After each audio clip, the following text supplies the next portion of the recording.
નમસ્કાર વિદ્યાર્થી મિત્રો, બધા જ વિદ્યાર્થી મિત્રોનું મારા આ વિડીયોમાં હાર્દિક સ્વાગત છે.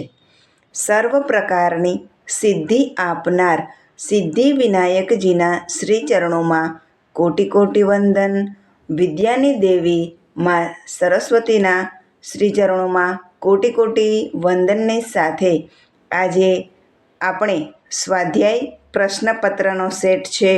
તેમાંથી સામાજિક વિજ્ઞાનના પ્રશ્નપત્ર 5 જેનો વિભાગ એ એનું સંપૂર્ણ સોલ્યુશન કરીશું. એ વિભાગ છે તેમાં તમારે લખવાનું ઓછું હોય છે, વિચારી અને જવાબ પસંદ કરવામાં છે એ ખાસ કાળજી રાખવાની હોય છે, જેના લીધે છે તમને પૂરા માર્ક મળી શકે. કારણ કે આખું વર્ષ છે આપણે ભણ્યા હોઈએ છીએ, ટેસ્ટ સમય આપેલી હોય છે, સત્રાંત પરીક્ષા આપી હોય, ત્યાર પછી પ્રિલી આપી હોય, અને હવે તો 5 પેપર સેટ છે એ પણ તમે કમ્પ્લીટ કરી લીધા હોય છે. મોટાભાગના વિદ્યાર્થીઓ છે એ લખવાની પણ પ્રેક્ટિસ કરતા હોય છે. તો તમને છે એ ધાર્યું પરિણામ મળવાનું જ છે. એટલે નકારાત્મક વિચાર છે એ કરવાના નથી, હકારાત્મક વિચાર કરવાના છે. મને બધું આવડે છે, હું લખી શકું છું અને મારા પેપર છે એ પણ ખૂબ જ સારા જવાના છે, સારા માર્કે પાસ થવાની છું, ધાર્યા ટકા છે એ મને મળવાના છે. એવા સારા વિચારોની સાથે છે રોજ તમારે છે વ્યવસ્થિત તૈયારી ચાલુ રાખવાની છે. ચાલો આજે આપણે વિભાગ એ એમાં સૌથી પહેલાં યોગ્ય જોડકા જોડો. કીર્તિ તોરણ, તો ડી વડનગર. પંડિત નારદ, તો સી સંગીત મકરંદ. કાજીરંગા, તો બી અસમ. કોલસા, તો એફ પ્રસ્તર ખડક. 15મી માર્ચ, તો એ વિશ્વ ગ્રાહક દિન. જો રાષ્ટ્રીય ગ્રાહક દિન પૂછે તો 24 ડિસેમ્બર છે.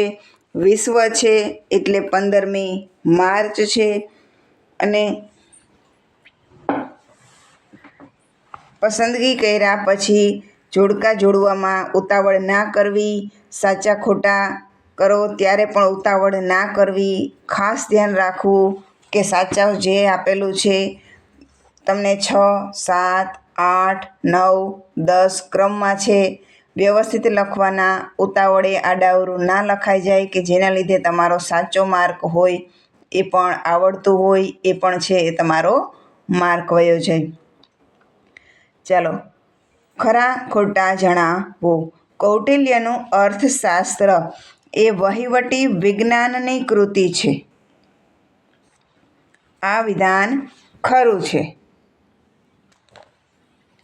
7. પાટણમાં દાદા હરીની વાવ આવેલી છે.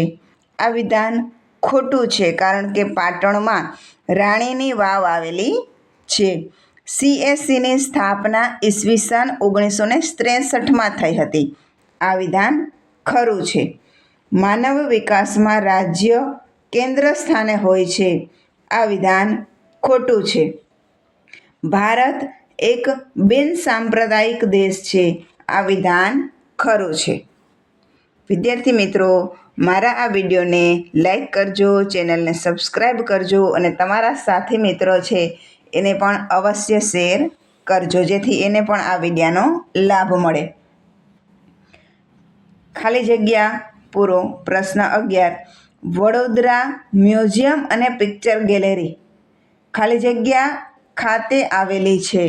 તો વડોદરા મ્યુઝિયમ અને પિક્ચર ગેલેરી છે એ વડોદરામાં જ આવેલી છે. સાલારગંજ સંગ્રહાલય ખાલી જગ્યા ખાતે આવેલું છે. તો હૈદરાબાદ. ખાલી જગ્યામાં ઉત્તર પ્રદેશની પૂર્વીય યમુના નહેરનું નિર્માણ થયું હતું. તો ઈસવીસન 1882માં. આઝાદી પછી ભારતમાં કુલ સિંચાઈ ક્ષેત્ર લગભગ ખાલી જગ્યા ઘણું વધી ગયું છે. તો સિંચાઈ ક્ષેત્ર છે એ 4 ગણું વધી ગયું છે. 15મી ખાલી જગ્યા. સરહદ માર્ગ સંસ્થાનની સ્થાપના ઈસવીસન ખાલી જગ્યામાં કરવામાં આવી હતી? તો 1960માં.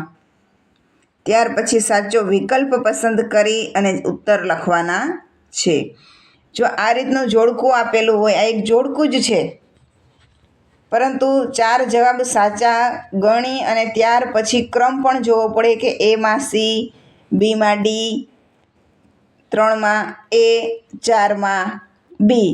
તો સી, ડી, એ, બી કેમાં આવેલું છે એ જોયા પછી ઉત્તર લખવો. ઘણી વખત એમ થાય કે એકમાં સી છે અને ઉત્તરમાં છે એકમાં સી 2 જગ્યાએ આપેલું હોય અને પાછળનું આપણે ન જોઈએ, એકમાં સી જોઈ અને છે આપણે સીધો જવાબ લખી લઈએ. તો ધ્યાન રાખવું કે આખો ક્રમ છે એ જોયા પછી જ ઉત્તર પસંદ કરવો. અહીંયા એ જવાબ આવે કે સી, ડી, એ, બી.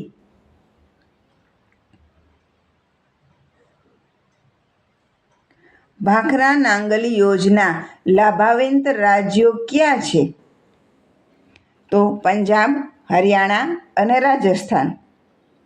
વૃષ્ટિય જળને રોકીને એકઠું કરવાની વિશેષ પદ્ધતિઓમાંથી કઈ લાગુ પડે છે? તો અહીંયા ઉત્તર છે એ અને જવાબ છે બંધારા અને ખેત તલાવ ડીઓ. 2 અને 4. ભારત આર્થિક રીતે કેવો દેશ છે? તો ભારત આર્થિક રીતે વિકાસશીલ દેશ છે. ત્યાર પછી નીચેના પ્રશ્નોના ટૂંકમાં જવાબ આપવાના છે કે ગુજરાત રાજ્યને કેટલા કિમી લાંબો દરિયા કિનારો મળ્યો છે? તો 1600 કિમી.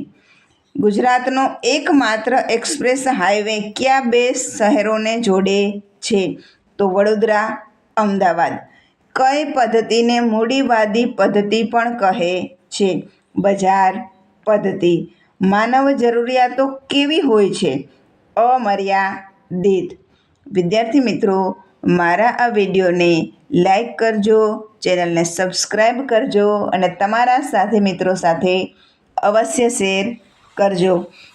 જે વાંચો છો, લખો છો એ મનન કરજો અને મનન કરવાની સાથે છે એ પેપર છે એ મારા ખ્યાલ પ્રમાણે તમે લખવાની પણ પ્રેક્ટિસ ચાલુ કરી દેજો.